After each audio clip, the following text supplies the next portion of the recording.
Guys, so excited today. We have Esther Povitsky in studio, writer and star of Alone Together, my favorite show ever, and so much more. We're going to talk about making it in Hollywood. Yeah, we really were like the opposite of gatekeepers today. We shared, like, I'm going to re-listen to this, and I'm going to, like, this is good advice forever. Yeah, lots of fun stuff, some serious stuff, so much more. Don't forget to hit subscribe. Hello, everybody. Welcome to Better Together. When you know better, you get better. That's what we try to do here every single day. Our quote of the day: a day without laughter is a day wasted. Thank you, Charlie Chaplin, who always made me laugh and still makes me laugh. What up, Hail Squad? Excuse me. I am the throat clearer here on the show. Today, I'm so excited. We are chatting and hanging out with comedian and star and creator of one of our favorite shows, Alone Together, Esther Povitsky. We're going to talk about everything from managing anxiety to how she got to be one of the funniest gals in Hollywood. She's an American actress, a comedian. She is the co-creator and the star of the comedy series that we just mentioned, Alone Together. She's also known for her role as Izzy in Hulu's DollFace. She has her own comedy special, Hot for My Name. I friggin' love that. She's like, I'm hot for my name. And she's been featured in many other series like iCarly, Hope and Randy. We have been looking forward to sharing this interview with you. We shot it just recently. We kind of held her captive for a little while here. Yeah, just a little bit. I think she enjoyed it though. Oh my God, she's so cute. She Instagrammed right after. So here's what we did. We chatted with her, loved her. She's incredible. You guys are going to love this interview. And then afterwards, Kevin came down and we're all chatting. And of course, he's giving her like career ideas and things like that. And he's like, can we drive to the Alone Together house? So the Alone Together house, we know where it is. So we all pile into Kevin's Trans Am and we drive over there to take a photo. It is on the Instagram today on Better Together and Maria Menounos. And we took pictures in front of the house. And then Kevin's like, okay, now stand in front of the Trans Am. And I'm like, Kevin, what are you doing? Esther's going to think we're like crazy people. Like now we're engaging her in some big photo shoot. And so then we take a picture and Esther's like, will you do, the same face? We're sticking out our tongues. I'm like, yeah, sure.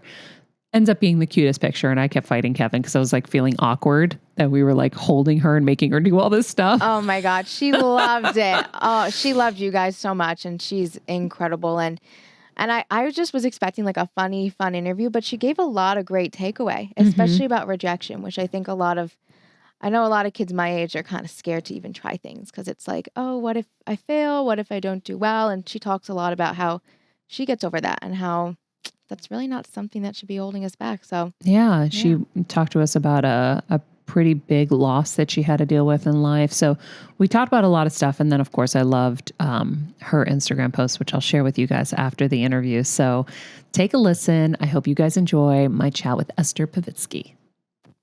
We're obsessed with you. We're obsessed with Alone Together. We're obsessed with you as a talent. Everything. We're so obsessed. We have been counting down the days. So excited. By the way, honestly, like seriously, like we talked to a lot of people and we're like, yes, Esther's coming. Honestly, this is crazy because you are like such a huge deal. Like in my life, you have no idea. I feel like it was 7 years ago. I was at the Grove with my mom. And we saw you from a distance and we were just like, oh my God, she's like so magnetic. She's so cool. God. And I immediately bought your book and it changed my life, The Every Girl's Guide to Life. Literally, I still tell all my girlfriends, do the white towels in your bathroom, roll them up. So it makes your, like, I follow all your advice. Oh my God. I think you are like so cool. You share everything. You're so inspiring and motivational. Like, I can't believe I'm here. Oh my God. Oh my gosh. That's so cool. Thank you. Yeah, not to be weird. No, not at all. Not at Oh my all. God, please. I get very, very happy to hear things like that. Yeah. I think everybody does, because it's like it means that you like made an impact or you did something right. And I think when we spend so much time thinking we've done everything wrong, it's always nice to hear a compliment. So thank you. But yeah, Kevin and I discovered your show Alone Together, and I've talked about it from the rooftops forever, through another producer on our show, Jeff Graham. Jeff was like, you've got to see the show. It's amazing. And then Kevin and I were just like addicted. Like I needed it. IV'd it in my body. It was so friggin' brilliant. And the fact that you wrote it and it's so good. It's so good. So your story, and I'll let you share with everybody. I mean, I know you were, from Chicago, and we love Chicago, and a lot of my friends live in Chicago. Love the food there. But your parents, or at least one of your parents, was very kind of not into what you wanted to do, which I very much relate to, because parents are scared of all this stuff, and they said you have to be more realistic. Totally, yeah. I made like a decision on a whim kind of to drop out of school. And that was a really big deal to my parents. My mom had never had the opportunity to get a college degree. So it was really important to her that I got one. And I just felt so wrong in school, like where I was, because I was at a Big Ten school, University of Illinois in Champaign. And everybody was in a sorority and loved to party and drink. And I just felt like, oh my God, I don't belong here. And oddly enough, the show Alone Together is also about how moving to LA and feeling like you don't belong. So now I'm like, maybe I'm the problem. You're like, wait. But that's why you got to start watching our show, because then you'll see that your childhood and all of these different things that happen in life just keep replaying until you deal with them, right? So you felt like you didn't belong there. You probably didn't feel like you belonged in your childhood either. And now you're carrying it into work, and you're going to keep on carrying it and carrying it and carrying it. Not to predict your future, but You're like, I now at my age have realized how much my childhood and all of that ran my ride. I'm like, oh shit. Yeah. You just blew my mind. I know. But that show is about that. It's about being in LA. Because when I first moved here from the Midwest, I just couldn't believe everywhere you walked on the street, beautiful women, rich people. And I was starstruck by that. I thought it was so cool and different and exotic. And I wanted to be a part of it so badly. And I feel like a lot of people's take on the hot Instagram people is kind of negative. They're like, they want to be above that. But for me, I'm like, I think it's cool. Like, I want to be like the pretty girls. I love it. But I want to do it my own way. And I think that's like, what makes it so many scenes are flooding into my head right now. Oh my gosh. My favorite is the Kylie lip kit. Yes. The best. I'm just so I'm sad trying that to remember which one that was. Oh my God, where they sit in line outside and then Benji. Yeah. Just I'm so thinking good. about the one in the apartment when you hosted like a lunch for everybody. Oh, the little dinner party for the cool lesbian couple. Yes.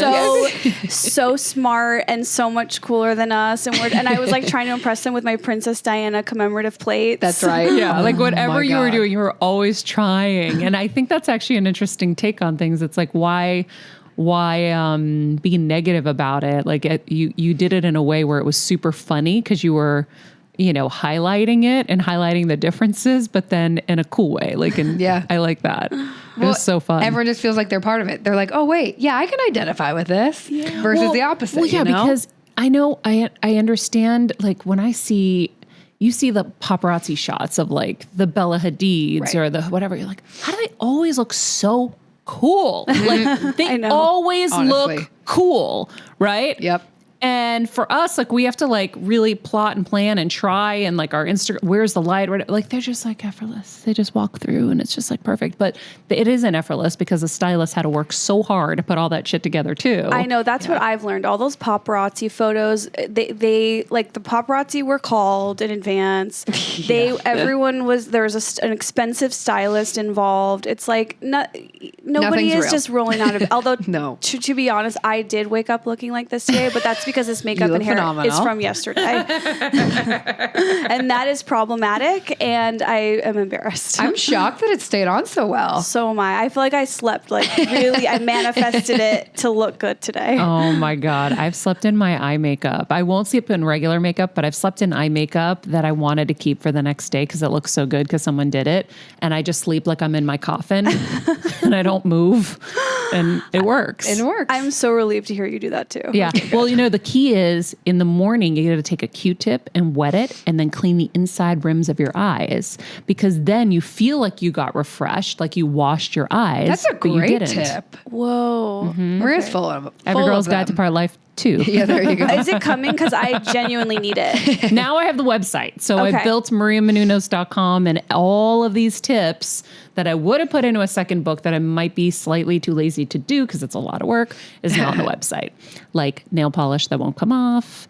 And yeah. What do you mean? Have you heard of Dazzle Try? So no. good. Goes on like a nail polish, comes off like a nail polish, acts like a gel, What? won't move for Whoa. 2 weeks And doesn't destroy your nails. and doesn't destroy your nails. I don't have it. She does. It's Yeah. bomb. Yeah. I am totally going to get it. The best. And then there's so many other things like that. I feel like anyone who's listening to this who like knows anything about me is like, oh, like I see why Esther's obsessed with Maria.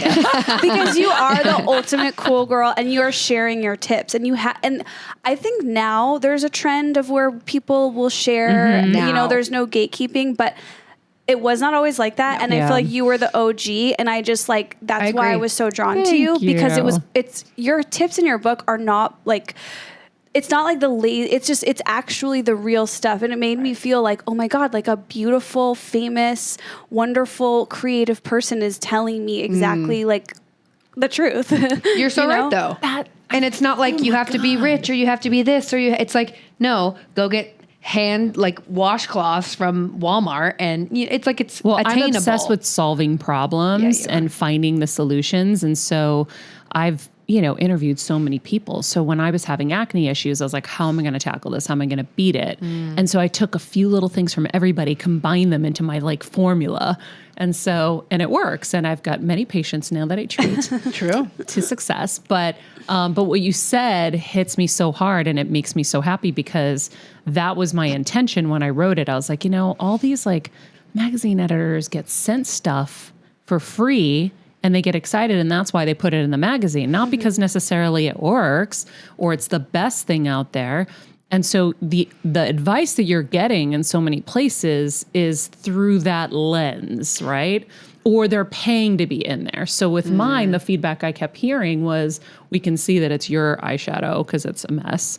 And at first I was like, oh gosh, should I make these look cleaner? But I didn't have time. And I just kind of was shooting everything. I was doing this, just on the fly with a friend who was a photographer. And so that's what everybody said. They could tell it was authentic advice, but that's just the only thing I'm ever going to do. That's amazing. And that's what cuts through. And especially now, because Gen Z is not here for the bullshit. No, they're not. They sniff it out so fast. I'm Yeah. like, this is great. I love it. Yeah. Oh, I really appreciate that.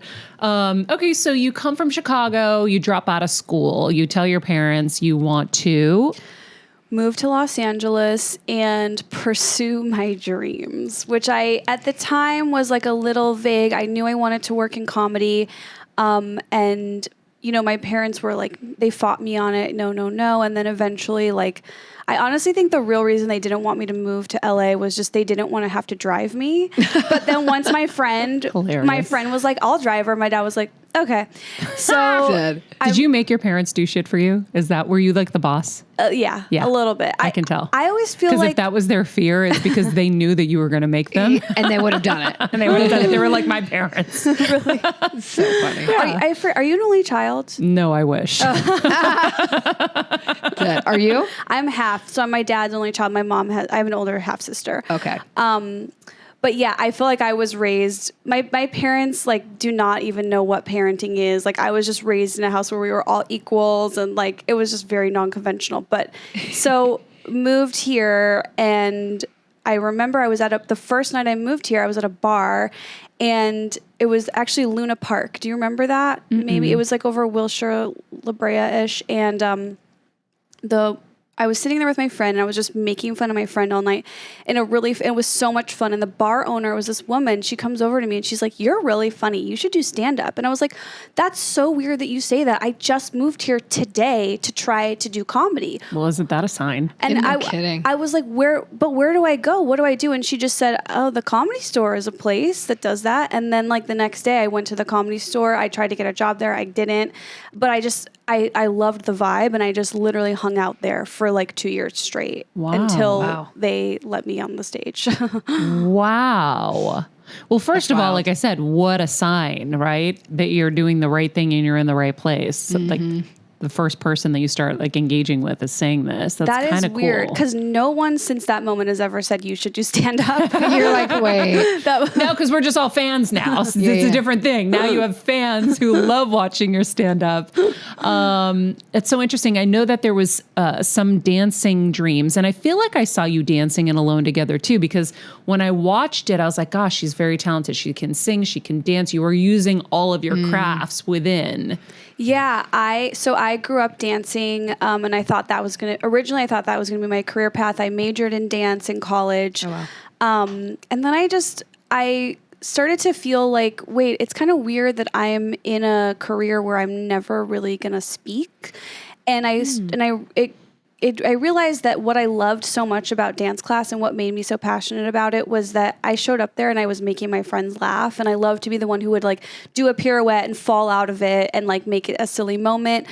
I still love ballet and like I still take classes, and it's like, I think it's given me so much discipline that I've been able to try to apply to other aspects. But yeah, I thought I was going to be a dancer, and I just pivoted, and I'm like, maybe I'll still Dancing with the Stars if you're listening. Oh my! I read that somewhere, and I was like, "Ooh, I think I have a call I could make." The thing is, supposedly, you're not supposed to campaign for it, Really? because if you campaign for it, they don't want that. Oh. So it's, like I feel like I got on there because of the bikini in Times Square Super Bowl moment, because I inadvertently was entered into some Super Bowl bet. I didn't know. They shot the New York portion of the show separate from when I was shooting my LA stuff. And the guy in New York laid down the bet, and I said yes to it over here, but I didn't know what I was saying yes to. What? And it was, if the Patriots lose, you have to wear a bikini in Times Square.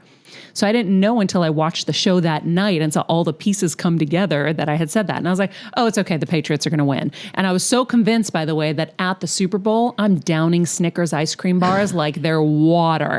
I'm eating the biggest cheeseburgers and fries and onion rings and everything and Instagramming it, showing people that I have no fear of what's about to come. And then we lost. Oh my And then God. I found myself in my hotel room spray tanning the shit out of myself and hoping that everything would work out the next day. Oh my And God. I had to strip down to a bikini a Giants bikini, because it was the Patriots versus the Giants. I had to wear the Giants bikini in Times Square. And I think that moment went so big that they were just casting Dancing with the Stars. So then I got a call soon after. Oh my gosh. So I feel like there's usually like that pop culture moment that they might attract to, Okay. Say you win the Olympics or whatever, and they grab some of those obviously people. I plan to do it. Right, exactly. Or you put a bug in the right person's ear and you're like, oh, this person's a dancer and she's really hot with her huge show DollFace right now. And then blah, blah, blah, blah. And so then you do it like that. I love that you said you were eating Snickers ice cream bars, because I have such a specific memory of when I was a babysitter. And like, you know how when everyone is babysat for a friend or whatever, but the people are always like, have whatever you want, eat whatever you want. And I remember they had a box of a brand new box of Snickers ice cream bars, and I ate all of them. And I had to be like, I'm so sorry, I ate all your ice cream bars. There's like 12 in a box. No, there was only 4, I swear. Oh. I swear. Maria, Oh my God. slow down. Maria, not 12. The boxes I got. Guys, I had this obsession with watching my 600-pound life or my 500-pound life. It's a great show. When I was recovering from brain surgery, my bestie and I would sit in bed watching that show, and I was hoarding Snickers ice cream bars because I got really thin after surgery, and I don't know what happened, but maybe because I couldn't really move. Whatever. So I got really thin, and I was like really getting like kind of strange looking. I was like bony. So I started eating the Snickers ice cream bars, and they saw me on Instagram and sent me like a case of them. So I kept eating them, and I'm eating them watching the show. And I'm like, am I going to end up on this show? This is so bad, but I freaking love Snickers ice cream bars. I don't know if I've ever had one, honestly. They're very you guys. special. You should honestly stay that way. Okay. Like just Don't ever eat one because then you just that want 'em. thin chocolate like surrounder to the the creamy based inside with the caramel and then the crunchy nut all combined is crack. It's so good because a Snickers, everyone knows a Snickers is best from the freezer. Yes. And so it's like they just did I never did it. Nope. Snickers is best like a little bit in your pocket so it's warm for me. Oh, I wow. like cold. Okay. I like the freezer. I don't like that like I'm going to break my teeth kind of thing. I don't put my chocolate in the freezer. Damn. This is just But a the ice cream bar? testament to Snickers and how like it can be eaten any temperature and Anyway, everyone is happy. That's right. That's right. I wonder if Doritos in the freezer would be good. I'm listening. That's kind of maybe interesting to me right now. I love Doritos too. Okay. So Dancing with the Stars, we will figure that out. Yes. I will say it was the most incredible experience Really? ever. If I could dance all day, every day for the rest of my life professionally, and like, if I could just be trapped on that show, I would do it.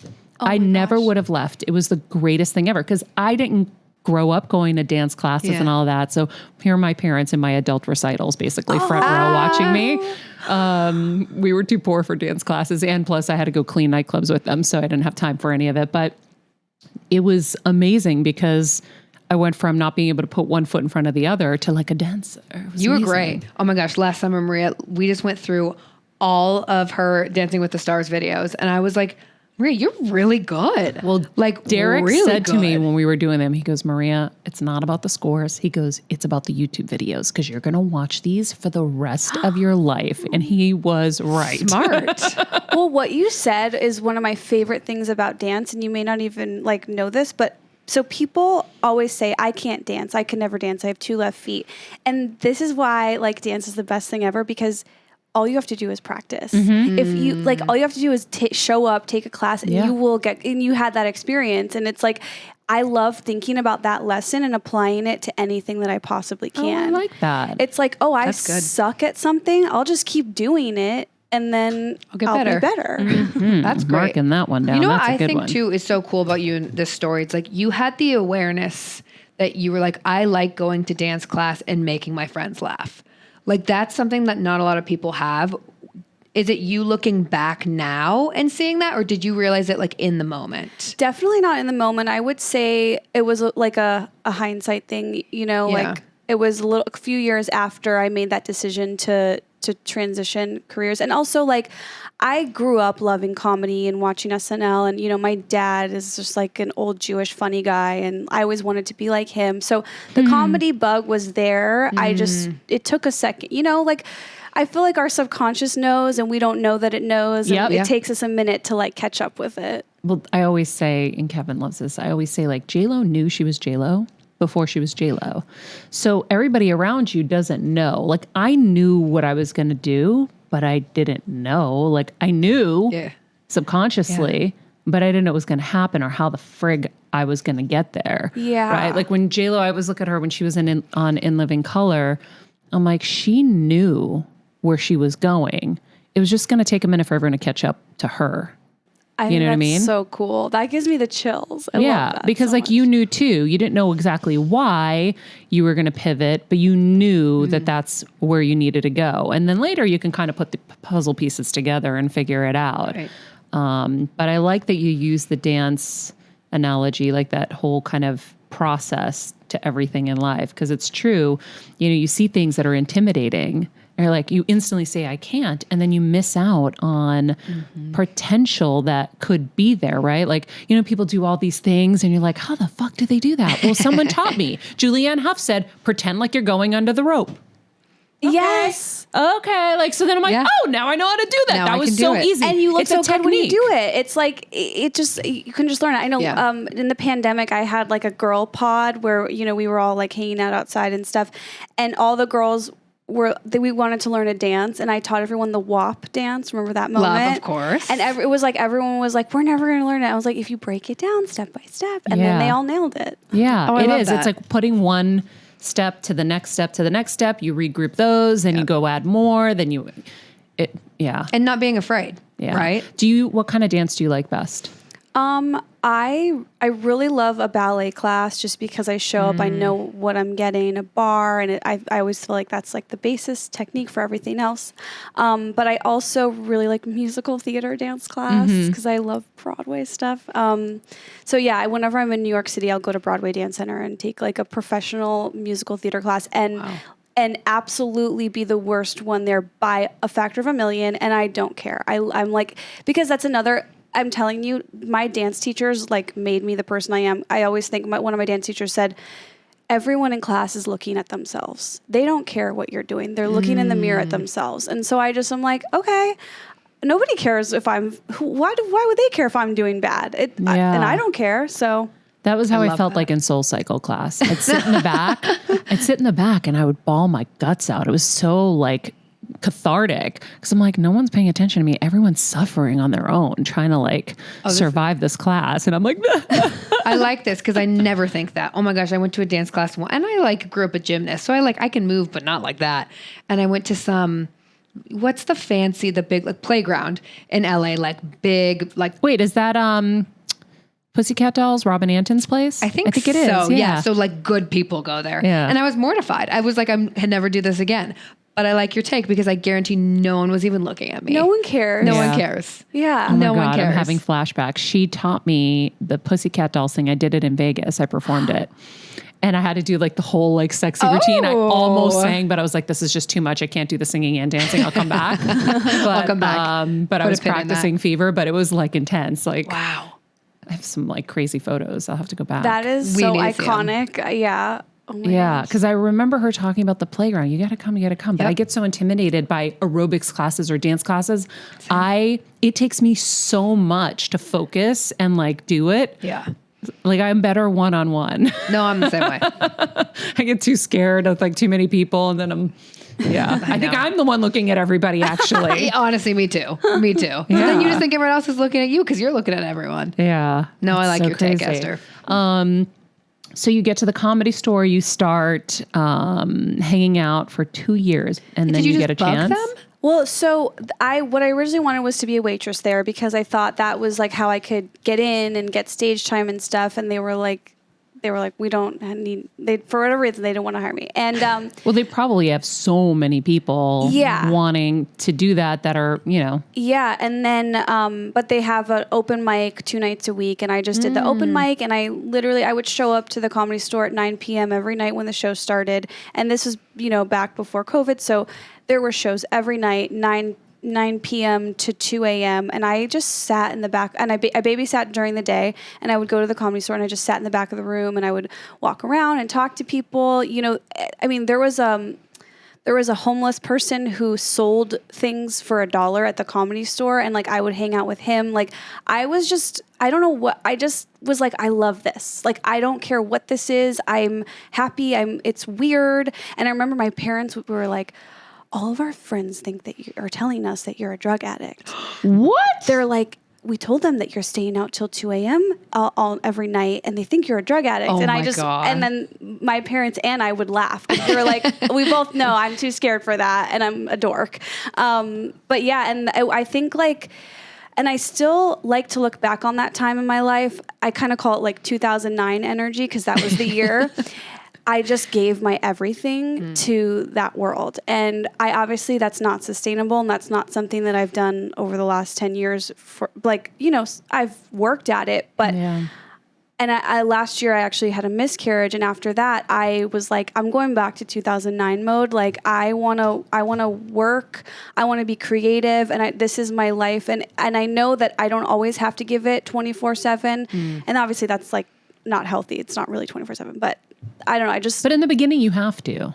You do. I think that if you're going to make it at anything you want, you have to give it 24/7 energy because there's too much competition. Even if you want to be a doctor, a lawyer, think of how hard they work, right? They have like really no choice. Like we kind of have a choice in the matter whether we're really going to do it or not.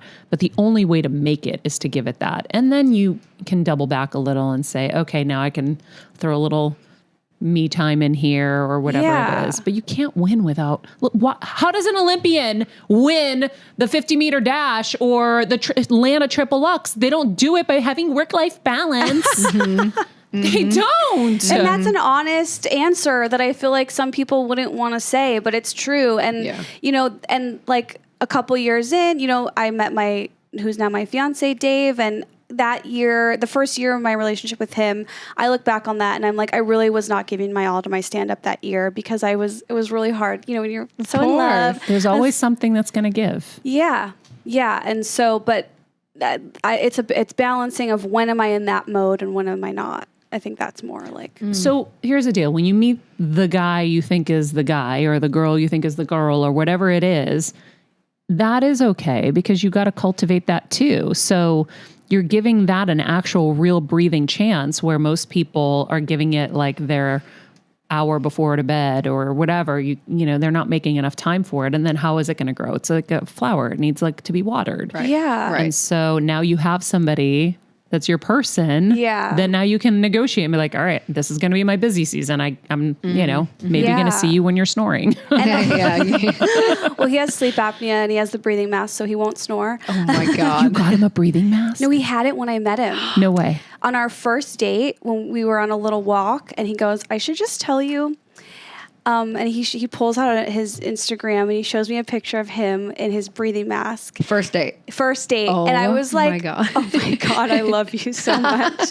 That is so baller. Like because it is so, you know, it's a little embarrassing and he just came right out with it. And I'm like, this is great. No, that's your person. I love that. I could tell because you're very honest and forthright with stuff too. And, you know, Yeah. that would make sense. Oh, I love that. Okay. So he can't snore with that. The only noise I hear is his little breathing machine, which now it lulls me to sleep. Yeah. It's your white noise. Yeah. Honey, Oh if you're God. listening, I'm putting you in a mask.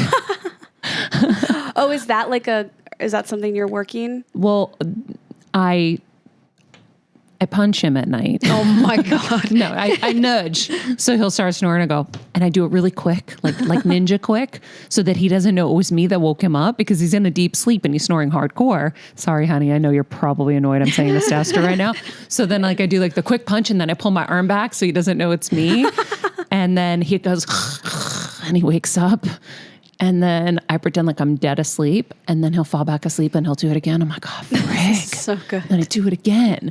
But now I have my sleep number bed. And so my sleep number bed has a snore position. The problem is I'm too lazy to activate the snore position for him. I was very excited about this option when I got the bed. I've yet to activate it. So maybe before the mask, I move into this mode I like first. that. Yeah. I like that. Yeah. But sometimes, Good baby steps. but now, because when he falls asleep on the couch without his mask, it's the noise. It's like he's like choking basically. You're like, no. But now, like a few times I've been on a plane and the person like sitting in front of me was snoring like that the whole flight, and I'm like, I'm so sorry, but do you know that you have sleep apnea? And it happened. And the guy was like, I actually do. I was like, okay, just want to make sure. Because there's this wonderful God. mask. It's only great. $49.99. Literally. I have a link on my bio. Yes. Okay, so you spend your time at the Comedy Store, and where was your kind of big break, you think? First of all, I love hearing that story for anybody who's listening to this, either on the parent side to see like it could actually happen, but then also on, you know, the kid side where, you know, you have these dreams and you just don't know how. Like I didn't know how. But if you stay open and, you know, keep following those little breadcrumbs, you're going to get there at some point. Yeah. And I told myself, for me, it was all about the trying. It was never, I moved here without a specific end goal. It was more like, I just want to try. I just want to know that I tried. Because if in a year nothing's working and I move home and I work at Walgreens by my parents' house, like, At least I tried. I'll know that I tried and I'll have had that experience and my life will be so much more fulfilled just because of that. And when I tell you I was so naive when I moved here, like, I don't think I know anyone who is as naive as me. Like, I literally thought I'll move to LA and if after a year I'm not as famous as Will Ferrell, I'll move home. Did not realize it takes a minute. Yeah. It takes a minute to be Will Ferrell. A minute. Yeah. That's funny. Wait, and then sorry, what did you? And then your big break, kind of, or was there a big break, or was it just a series of little baby breaks? I think that's kind of the name of the game now. Just a series of like go and try and do. And I think probably Alone Together, getting greenlit to series was a huge moment for me. I'm always like put in my place because the day we found out, the producers called us, and then I called my agent to tell him.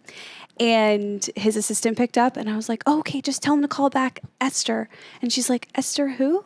Oh. I was like, Povitsky, sorry to bother you. But yeah, I think that was such a game changer for me because I was like, oh my God, I finally get to like tell this story of who I am on a show. Didn't it start as a short? Yeah, we shot that as a short film originally. What was your partner's name again? Benji Aflalo. Benji, he's amazing. Yeah. He's So holy funny. moly. So he's you and so Benji write this together? Yeah, we wrote the short film and we produced it on our own. And Benji, we were lucky because Benji, if you've seen the show, comes from a very wealthy family. I do not. But his family helped us put the money together to do the short. Well, really, he did. So that was very lucky that we had that because I think it cost us maybe like $15,000 to make it, which is not a small amount of money. Yep. And we just made that and then sent it around town. And we got one meeting. There was only one producer who wanted to meet with us. And we were like, okay, well, you only We'll need take one. it, yeah. And it was Andy Samberg's company. Right, Lily Island. Yeah, and we met with this guy, Billy Rosenberg, who was their development executive at the time, and he just instantly got us, and we were just laughing, and, you know, we went in there with such loser energy. We even said, you guys were the only ones who took the meeting. we don't, like, hey, and it just ended up being really fun and funny, and we ended up working with them. Because it plays into it. That's Yeah. so funny. That's how I got my role on One Tree Hill because know that. I stubbed my toe on a stupid like gate door and I was kicking a pool float and then I kicked the door and I went in with a broken toe and he goes, this is so Jules done. He's like, you got it. Oh my gosh. That's So amazing. sometimes if it plays into what you're doing, it can work, which is kind of cool. Yeah. So, okay. So you played into it. And then we pitched the show, and I think at the time we pitched it to 4 networks. And the night we pitched it, I remember being on a FaceTime call with Benji, and we were like, we tried, we were like, we pitched it, and it was really like a sad call. We were like in a really sad mood because we didn't have any news, and we just assumed that it wouldn't happen. And we're like, you know what? I'm just proud of us that we tried. And we got off the phone, went to bed, and then the next morning my agent was like, everyone wants it. Everyone wants to buy it. everyone Yeah. you pitched to? Yeah, you know what he I just said? got chills. He said they want. He said they want it, and I wrote back who, and then he said everyone. Wow. Wait, but I thought you said you took it everywhere and only one person was interested. Right. So let me clarify. Thank you. So for sending it to producers, because you want to work with like a cool production company. Yeah. So I think we sent it to like Seth Rogen's company and Okay. all these like lots and lots of companies. And who knows if they ever even saw it? True. That's the thing. Right. Who knows? But That's then why I always say you can't feel the rejection, even though, by the way, I hate rejection. It's true. And I have to talk to myself about it too. But you have to be careful, because some people don't even see it. They never got it. They never, the wrong person Right. saw it. Some, negative Nelly on the team. Yeah. Who knows? But so that was to attach producers. And then once we attached the Lonely Islands company, which is called Party Over Here, then we were able to take it to like 4 different networks. And Everyone wanted it. yeah, we were like, Sick. we were shocked, just as shocked as anyone. And we ended up doing it with Freeform because there was, oh my gosh, just this development executive, Simran Sethi, who is just such a champion for us and just totally got us right away and wanted us to go as far as we could with it. So cool. Because I think Freeform had hired her at the time to just like make that place cool. And, we got to do 2 seasons and they're all on Hulu. And that's another huge gift that the show still lives on streaming. So, I guess I'm grateful that we got to do it. Yeah. Well, and now you also, you've done so many shows and now, you're on DollFace as well. And that's a 2nd season order already? Yeah. Second Yeah. season. Yeah. But you've also proven yourself as as an all-around talent. So it's not like you just have to wait for somebody to put you in something, which is, the path that Mindy Kaling and everyone has really shown is like, go do it yourself.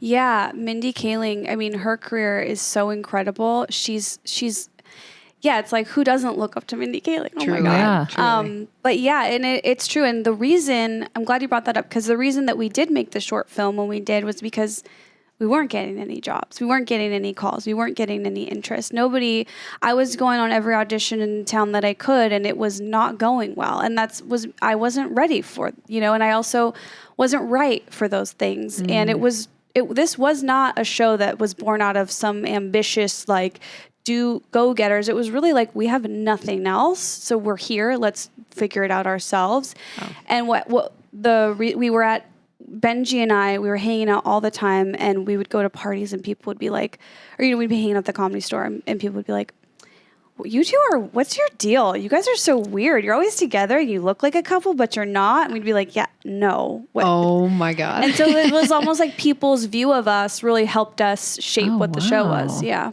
That's so cool. Yeah. Huh.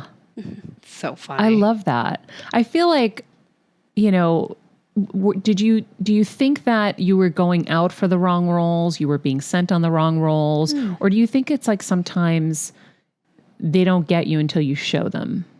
I think that's an amazing, I like that. I think that sometimes you just have to show people that you have value to add, and like, here's what it is. Are you interested? Yeah. Because I also, there's no way I was doing a good job at those auditions. I was a mess. So it's probably a little bit of both. Do you think you're good at auditions now? I think that now, if I get sent something, I read it and I look at it and I'm like, am I going to be good at this? I kind of decide before, which I don't know if that's good or bad, but I'm like, I can either do this. I either believe I can go in and give a good performance, or I don't. And I only will go in if I believe I can bring something and make it funny. Yeah. But yeah. When I would squeeze in some auditions here or there, I'm like, I'm only going to the things I know I can nail, because I don't have time to try to like discover this person or this thing. I was doing 20,000 other jobs. And, why go off for something you don't think you're going to be great at? It took me a long time to get to that. Yeah. What about DollFace? How did that come about? DollFace, like, it was such a crazy day. I was in the Valley getting lunch with Dave, and I locked myself out of my car. My 2001 Camry, which I drove up until 6 months ago. Nice. I love that. Still have it. Refuse to sell it. Great for the material. Good for the brand. Yep. And we can get a Camry commercial out of this. Honestly. Get a new one. Truly. All the bells and whistles. And I was locked out of my car, and we had this call with Carrie Burke, who was running Freeform at the time, and we all kind of knew it wasn't going to be good news. And I was like sitting on the concrete outside of a gas station, and she called us, and she was so lovely and so kind. I mean, who gets a call from the head of the network that's bad news? Like, that's just classy. And she was like, we tried and we made a good product. The audience just didn't find it, whatever. And About Alone Together? Yeah, this was about Alone Together. How did the audience not fucking find it? I know. That's just thank you though. I thought it was other reasons, but I wasn't sure. Yeah, I think it just was, broadcast cable was a particularly tricky thing at that time, because people didn't realize that but anyways, we had this lovely, friendly call that felt, was sad, but it was still really nice. And then I was checking my email right after, and I literally that day got the script for DollFace. Wow. No way. And I was like skimming it and reading it, because I really wanted to get to the Izzy role. At the time, it was just called Other Allison B, because if you see the show, she has a fake name. And I was just like, oh my God, this is like, I love this. I feel like it was written by a young, funny, cool woman who knows how to write real people like me. And I was like, I want this. And I felt like I could at least show up and do a good job at it. And then that ended up being, for DollFace. Wow. Yeah. I feel so grateful for that day. And like, yeah. You guys are such a strong group on that show. Like, Maria, you got to watch it. It's, I know. I cannot wait. I was going to try to my get God. to it yesterday, but yesterday got away from me. Well, so I literally started it last night and I was like, this is so good. Like it Yeah. speaks so much to women too. Like, were you surprised? I mean, with Shay and Brenda and then Kat, was there anything that you were like, oh my gosh, I would have never guessed that about them? Great question, Queen. Thank you. Yeah, I think it was, I never would have guessed that they would be normal people like me and have so much in common with me, because the three of them are superstars. Like there's no doubt about it. Brenda is like an icon. Brenda Song grew up on, Disney Channel, and Shay Mitchell, Pretty Little Liar, entrepreneur, like beyond. And Kat Dennings is like a proven TV star icon. And so just the fact that those are three women that like, I feel like I have so much in common with, and they were such good people and so fun and just wanted to do the work. And I was surprised at how I'm like, oh, we're all the same. Nobody is like a fancy person that you can't relate to. Shay is so down to earth, and Shay reminds me a lot of you, because she's like the girl, like she's got all the advice, she knows what's up. Yeah. So I feel like she was the one we'd always go to, like, what do we order here? Or like, where do I get the love perfect that. white tea? Yeah. She's gonna know all of that for sure. Exactly. Yeah. I love Shay. She's great. I wonder, how do you handle, that transition between, trying to doing in this kind of world, and what shifts and changes? Like you said, you just got rid of your car, your 2001 Camry. Do you feel like you have to play a certain role? Like we always say, sometimes you have to like, you got to show up in the nice car, or you got to be on that level with everybody, so you kind of fit and they respect you in those ways. Like, do you feel like there's a transition in there? How are you handling all of that? Wow, that's so interesting, because it's such a complicated subject for me, because I've been really resistant to things like playing the game, dressing a certain way, and driving the certain car. I've really been resistant, but I also am realizing that if you can pick and choose, and because now all of a sudden in the last 2 years, ever since COVID, I love clothes. I never used to care how I dressed, but now I'm like, I love clothes. Yeah. I love putting a cute outfit together. I love putting feeling into how I'm dressing.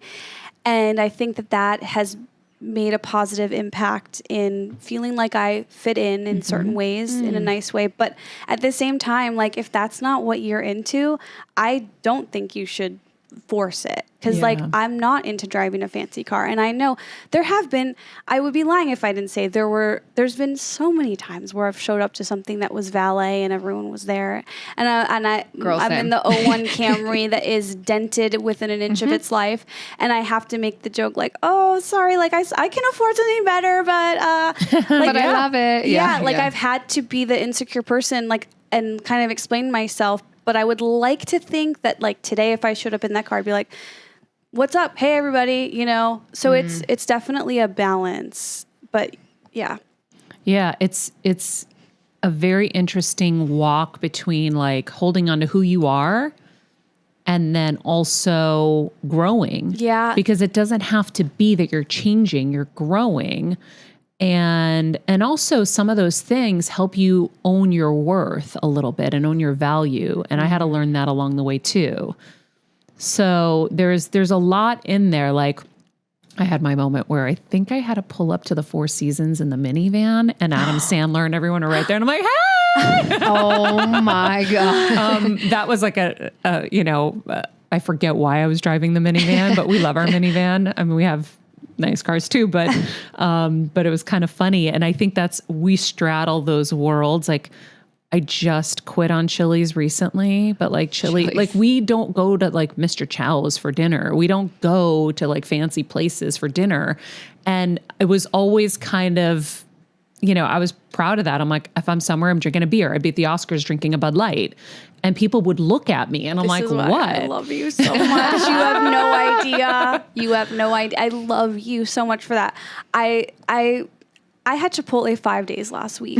Like, I really did. 5 days in a row, I was like, I need a burrito bowl. We ate Sharky's last night. the best. Yeah, we had our nachos and our burritos and we're very happy. But it's funny because like I was at Mr. Chow's the other night for a Super Bowl dinner that our friends invited us to. And I'm like, Kevin, like, you love this food. Like, maybe we should come here. But we don't fit. We don't fit, you guys. I can't see me and Kevin going to dinner in some fancy she Beverly Hills place. I can't either. Guys, I've been in this business for over 20 years. It just doesn't work. Like, so for us, we stay here and we go to like little mom and pop places. Like that's who we are. We're not fancy. But I also knew that there were going to be things that I needed to have to command certain respect. Like I remember having to like get my nice car and be like, oh no, I belong. I'm here. But I'm still going to eat my Chili's for dinner. And my boss would be like, you ate at that friggin' place. I can't believe you eat there. And I'm like, I love it. It's amazing. It. Like people made fun of me. Kevin bought this old work van once. Kevin loves vans. He really does. So we called it like the Chester the Molester van. And we were like, this is just a real creepy van, honey. Anyway, we're going to this big fancy dinner with my boss and all the talent from our show. And he's outside shining the rims. And I walk out and I go, what are you doing? He's like, I'm getting the van clean for dinner tonight. Oh my God. And I go, we are not driving in that van. It's hideous, by the way. It had like the little curtains inside the window. No, Kevin's crying right now. That's like serial killer level. Yes, serial killer van. And he goes, no, it's my new van and I'm very proud of it. And we're going. I'm like, oh my God. And I'm not going to win. So here we go to a restaurant just down the street. We roll up and he pulls right up front to the restaurant, parks it right there. And who pulls up in front of us? Oh God. The talent from my show in his brand new Mercedes 550, whatever. And then everyone in the restaurant's looking at me jumping out of this van. And I'm like, I want to die right now. But at the same time, there was something cool about it because I know they know that I don't necessarily drive this van, but it's like kind of shticky too. Yeah. And we walked in and my boss goes, what the fuck is wrong with you people? We were always the oddballs, like just doing all these odd things. But it's just, you can still be you. And you can still play a little bit of the game so that they don't have something over you. Yeah. And that, what you just said, I really am going to hold on to that and remember that because that is what sort of part of my growth right now, like, is what can I do that helps me be viewed as how I want to be viewed and how I want to be respected. And it's so lame. And as much as I'm resistant to that and I hate it and it's not cool, I'm like, you know what? Like you said, I'm going to play the game just a little bit and still stay true to who I am. It is what it is. Kevin always talks about Michael Jordan. He would finish a game and everybody else would walk out in their sweats to the bus because you're going from the door 2 feet to the bus. He would put on a full expensive suit with his like attaché and would go that 2 feet with his suit. Who's the most successful entrepreneur from the NBA in the entire world? Michael Jordan. Yeah. We're still wearing Air Jordans. He owns real estate. He owns all the restaurants. He doesn't have anything. LeBron has nothing on him. He has the most success. Wow. And so that's what he did. He knew his value was going to be dependent on how people looked at him. Yes. And he whether we like it or not. Exactly. Right. That's the key there. Yeah. Like I would always, don't judge a book by its cover. Like, but Yeah, we'd like to think we live in an idealistic world, like where people are going to think like that. They don't. They don't. yes. Yeah. And for years I wanted to pretend that. And I learned that and it's really been a valuable lesson for me. Yeah.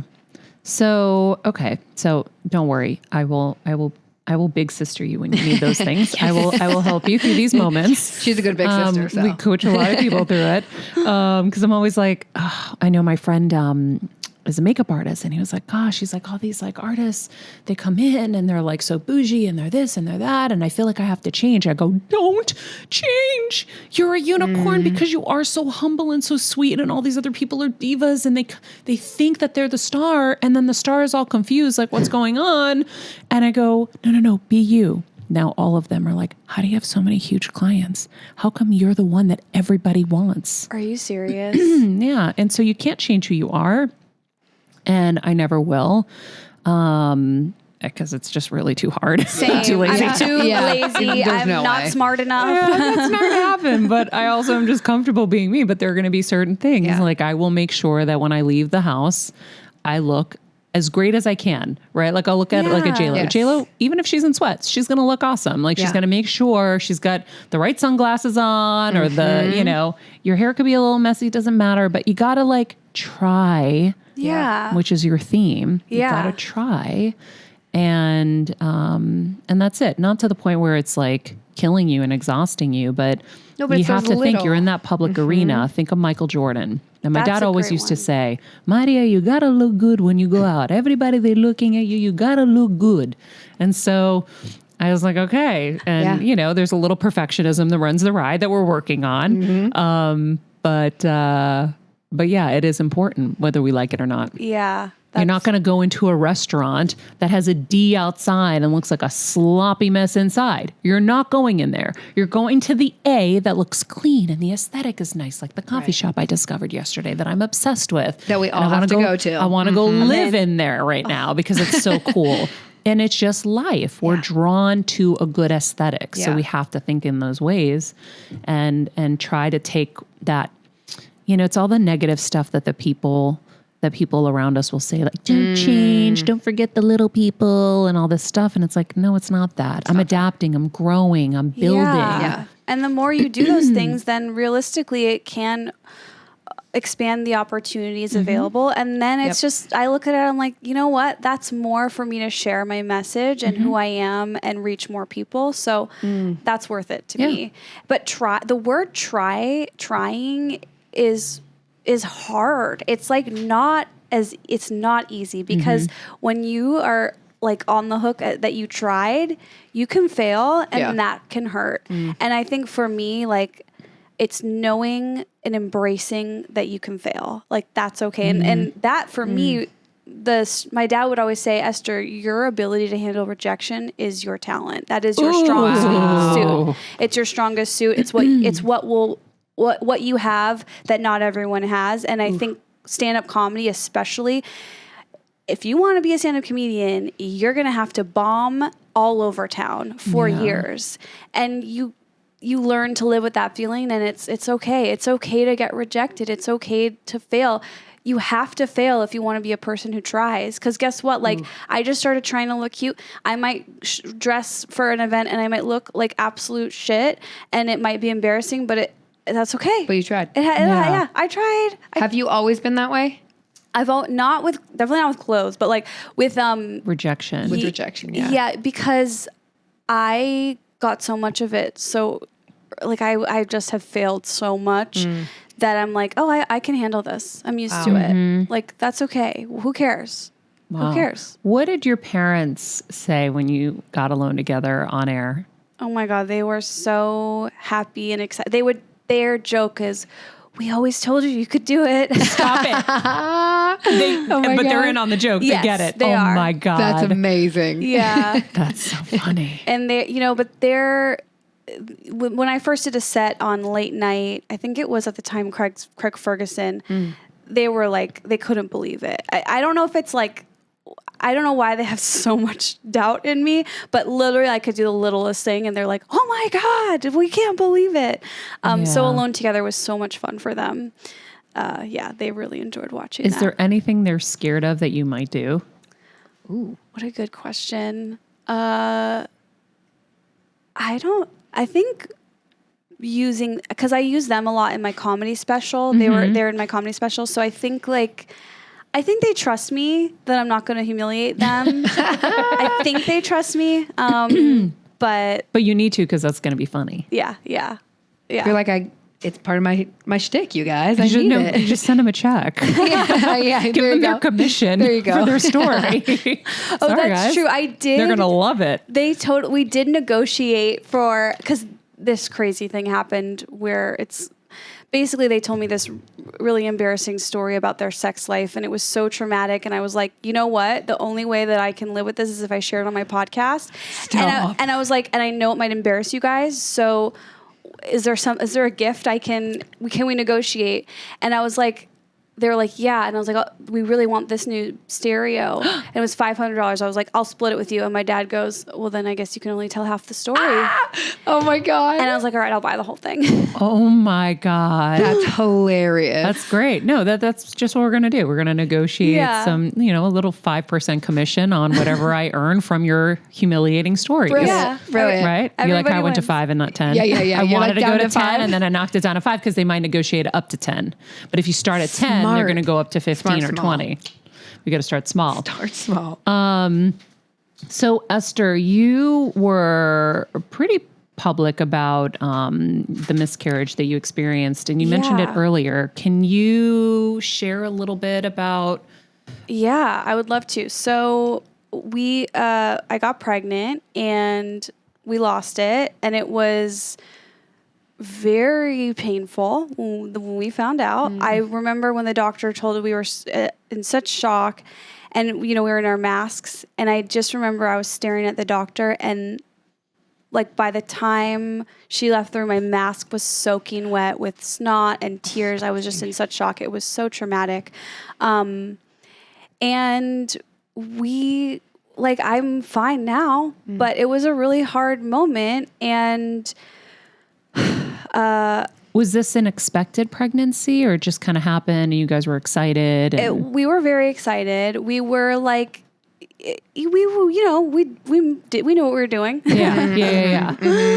And gosh, I feel like I haven't talked on it much, but yeah, we just kind of, what really helped me was reaching out to friends because, I'm an actress in my 30s. It's like, I know a lot of people who've had miscarriages and that really helped me. And the best advice was like, I know it hurts now, but it does get better. Yeah. And you don't believe it in the moment. And then you realize that is true. And now I feel like I'm in such a positive place with it. I'm also like, Marilyn Monroe had 2 miscarriages. Oh so my God. I'm just like her. Just like her. And yeah, I'm really using that experience as like, this happened. It's so common. The last thing I want to do is hide it and keep it a secret because I don't think we talk about these things as much because it wasn't until I had it and told my friends that I found out so many people have had them. Really? Yes. So they had just kept it all quiet, never mentioned it to you? Some I knew, some I didn't. Wow. And my thing is, and I talk about it in my stand-up, and I hope to talk about it, and I hope to do a special this year where I talk about it. And that's just, I'm like, I'm going to use this. I'm going to use this. I'm going to use my comedy to help get through it and make it something. Yeah. Because now the truth is I don't feel sad about it. And I feel really empowered by it. And I feel like we may try again. We don't know what we're going to do, but we're like excited about life right now in a way because I was like, oh my God, I thought I was going to be a mom and now I'm not. And okay, I want to make good use of this time where I'm not being a mom, maybe one day I will be, but, I want to make this, I want to be like selfish and I want to have fun. And I started I tried weed for the first time. I'm just being creative and I'm really enjoying Esther, it. no, it's a gateway drug. I know. You said your parents were happy because they knew you would never do drugs. Now we're in the gateway. I know. No. They're already freaked out by it. It's fine. It's Although fine. I did read you were doing the edibles. I did read that actually. Oh, yeah. That was funny. Wasn't there some feedback though on you using this in your stand-up that it was inappropriate or something? Yeah, And what does that mean? Okay, that was an emotional setback. I'm not gonna lie, it was very hard for me. But my intention was to do this set about my miscarriage on late night, and the whole set wouldn't be about it, but I have a bit in there, and I had said that I wanted to speak with someone. I wanted to let them know before I sent them my set, before I submitted it to be on a show, that I just wanted to let them know the subject matter is about my miscarriage, and I just wanted to let you know that. And they wrote back through my publicist that they didn't want to hear the set anymore because it was not an appropriate subject matter. And I felt like, oh my God, I must have been so naive to think because I just never thought that anyone would say that in 2022 about a miscarriage. A miscarriage Yeah. is so common. Yeah. Why are we, oh my God, Marilyn Monroe. I was just watching like everyone, like it was such a shameful thing. Why would it still be that now? Why are we hiding it? Yeah. Yeah. And I guess this person had said that he didn't find that subject funny. And I was like, well, it's, I was like, And well, no it's, serious thing is funny. We're making it funny. yeah, Duh. I was like, Right. yeah, a miscarriage is not funny. Like, Right. But my experience with it might be, so you should listen. But And it might help people. Like, yeah. But I was like, I want to make shirts that say not an appropriate subject matter, because that phrase Yeah. like really I like it. stuck with me. But we'll see. You know, I was thinking like, should I write this person a letter and explain to them, you know, like I think part of the issue here is that we don't talk about it enough, and you know, so there's like a weird stigma around it. But I was too mad to try to convince them because I was so pissed. But I haven't decided yet how I'm going to handle that and if I'll try to take it somewhere else. But Oh, yeah. I think you should definitely write the letter. oh, really? Yeah. Okay. Yeah, because sometimes somebody doesn't know the other side. You got to give them the chance to know the other side of it, like the why. This is so important and how they could actually be applauded. This is how Yeah. you Svengali them a little. It's like they can be applauded for being the one to shed light on this, because you know it's a guy. Yes, I do know that. Yep. So Yeah. there are no women in late night, so it's got to be a guy, and you would be applauded as. I like know. that. I love Clever way to this. do it. Because it was, it's embarrassing to admit, but it was my ego that was like, no, screw them. You know? Totally. Like I was so hurt and mad. Totally. But you also have to give them the benefit of the doubt that they don't think it's funny. They're scared. Everybody's scared. Yeah. Executives are scared. Everyone who has some kind of seat at the table in any position is terrified, right? And so when you're trying to break down those barriers, you have to use a little of the Mr. Miyagiing in there and being like, hey, listen, this could be a good thing. Stroking, there Here's you go. why. I love that. And then you can now do your good, make them feel like they're doing good, which they will. Yeah. And then also let them know, hey, you know, you're supporting a woman. These days That's are really right. important. Yeah. Don't you need some female allies? yeah. You throw a little of that in there and then boop, Boop. we're good. You were smart though not to write it when you were mad, because I think a lot of people do. And then it's like, my mom's always like, wait a day, wait Yeah. 2 days. And I'm like, you're so right. Because Yeah. And that's why Dave, my fiance, he's such a good fit for me, because he was like, look, he's like, you don't know. You don't know what the other person is thinking. Yeah. And let's just like, and he, you know, and he helped me put my thoughts together to just have them on paper. And so, yeah. Also, potentially, I'm very fair, so I always go down, you know, both sides. But what if they experienced miscarriage and it was really painful and it's not something that they can be funny about? You never know. That's Right. interesting. So, you know, there could be some valid feelings in there. I also want to talk to you about your kind of recent discovery about anxiety, because I was in anxiety denial for a long time too. And when I read your story, I was like, oh, okay. I'm not the only one that didn't really quite know what all of this was. Yeah, I thought that was just how you were, that everyone was just scared and freaked out by everything around them. And, you know, because anxiety there is positive forms of anxiety. Like there's it keeps you safe. It will make you work harder, but it was out of control, and I think what really triggered it was in 2019. I had such a great year. I got cast on DollFace, and I shot my first comedy special, and I was like, oh my God, all my dreams came true.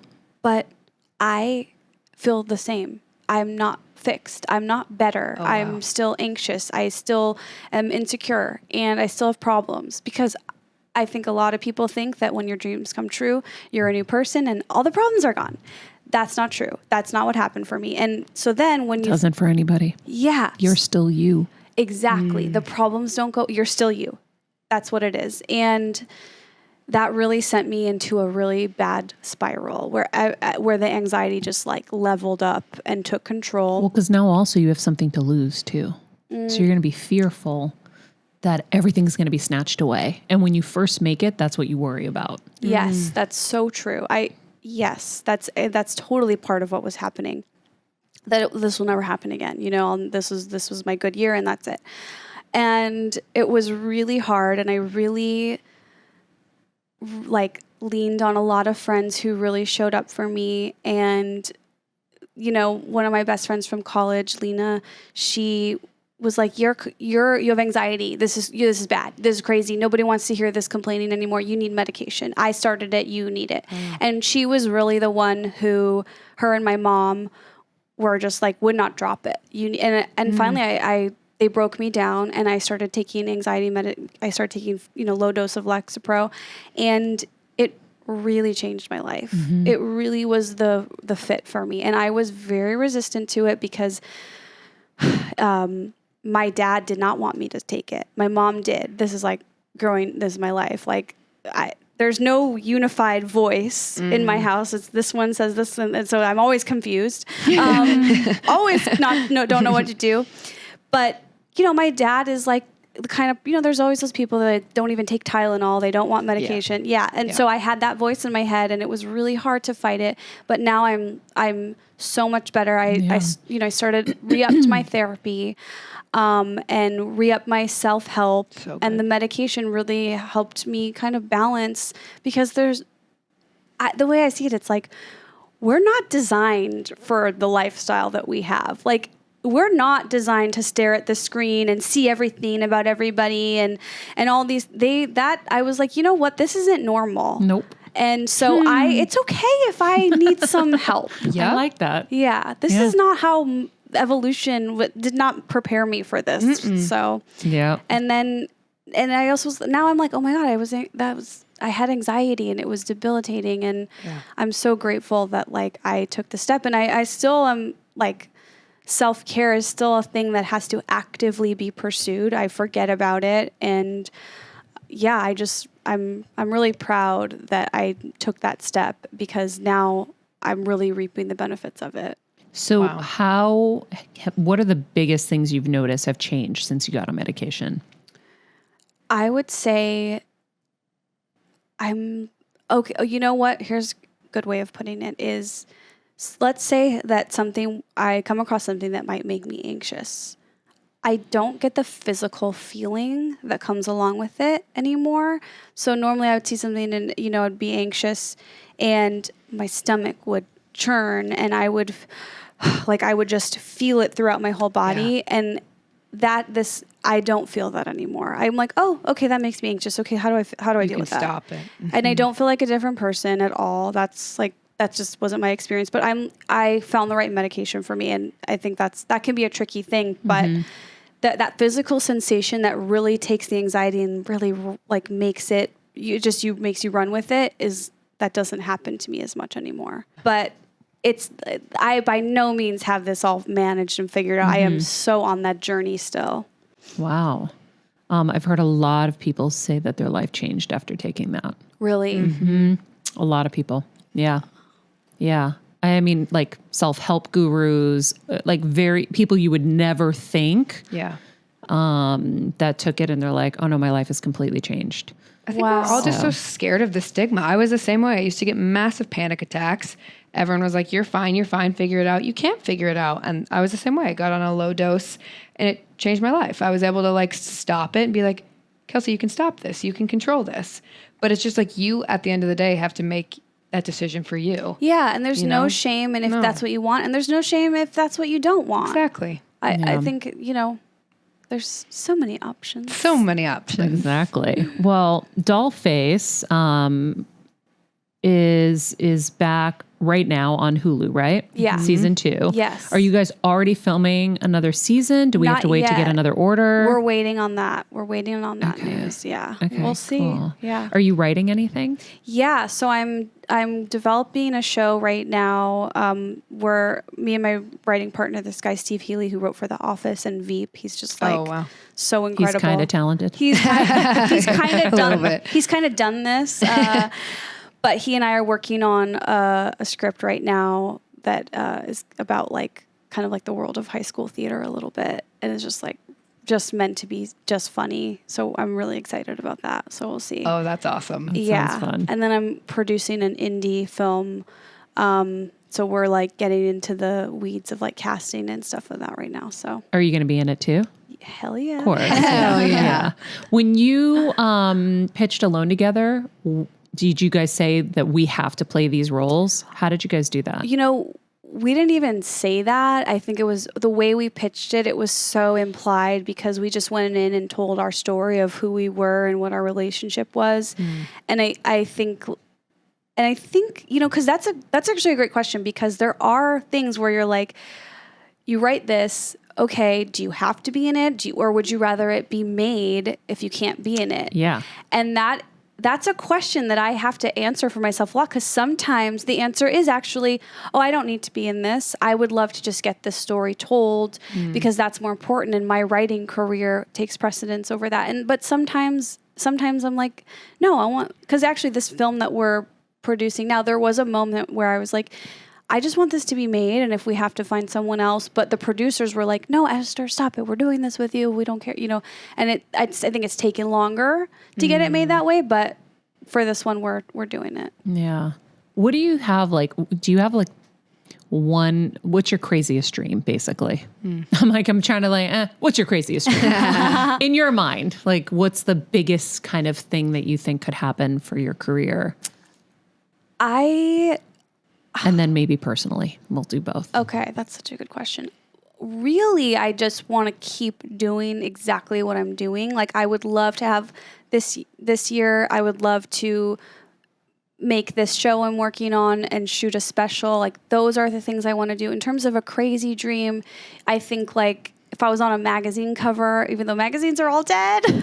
No, I mean, No, You know, I think they still exist. they do. Or okay, cool. You got this. I think star in a movie that I wrote is like that is maybe a little bit of a bigger budget than the one we're doing now. Okay. Because we have to do it on the cheap because I'm not a big name. But I think something like that. And then personally, I would love to move my family out here. And be able to fully support them. Because right now I can help, but I'm not fully able to. But I think having my family out here would be just incredible. Mm-hmm. Do they want to move here, though? I think they do. I think if I was bankrolling it, they did. They would. But they cannot afford it on their own. Yeah. I have some thoughts on that. As someone who's done all of these things, I think it's a lot of added pressure for you. That's a good... That you don't think about because you're thinking about the dream. I think you can still have really amazing experiences with them. But just be careful not to take on too much because as women, we take on so much as it is. You know, you're going to have a child or two children or something at some point. You have a husband, you know, at some point. You have, I mean, he's your fiance. He'll be your husband at some point. You have your career. There's so much pressure as a woman as it is. Yeah. It's just a lot more to take on. I mean, I'm grateful I did it and I'm really glad. I mean, that was the biggest reason I wanted to make it in life is I wanted to give my parents a better life because they really struggled. But at the same time, I had to carry a lot of weight on my shoulders at all times because I, you know, was responsible financially for everybody. It's a lot. Wow. That's a good note to take. Like put that in my back pocket. Yeah. And it's not to say don't do it. Just know what you're getting into. Yeah. And then that's long term. Yeah. Because then everybody is also used to that. Yeah. Yeah. That's very interesting. I do need to think about that because I do take on a lot. Yeah. Like we do it and we don't realize it. Because we think we're like superhuman. And then later you're like, oh my God, I have to make choices now about my career based on money. When having the freedom is so important in this career, right? You know, to not have that extra pressure is really helpful sometimes. Just a thought. I like that. I need to think about that for sure. Yeah. Do you have a dream person you'd want to work with? Oh my gosh. Well, I'm like obsessed with pop music, so I just love like Lady Gaga, Madonna, Britney Spears, Lana Del Rey, Rihanna, obsessed with all of them. Rihanna. But in comedy, I love, Mindy Kaling. I love all those, our little heroes we have. Truly. We look up to all Truly. the comedy big sisters. I love it. What's your favorite show on TV right now? Do you watch anything? I mean, you guys, it's Euphoria. Come on. okay. Of course. Did you die at this last weekend? I haven't seen it yet, but I just love how it's so different than everything else. I agree. And it really cuts through, and it's so girly. There's so many looks. And then I loved Succession. Same. So good. Okay, the succession of comedy, Righteous Gemstones. Yes. Have you watched it yet? It's so good. Brilliant. I love it. Danny I McBride. scream. People don't get it. Really? Do you know how many people I've said, oh my God, you've got to watch this? Like, yeah, I watched a couple episodes. I go, how? I am screaming. I'm grabbing Kevin's hand. I'm like, honey, honey. Oh my God. It's so good. Die. I know. That cast is so strong and unbelievable. And Danny McBride is one of my absolute idols. Like, that's the show I'm developing now about like high school, like theater teacher.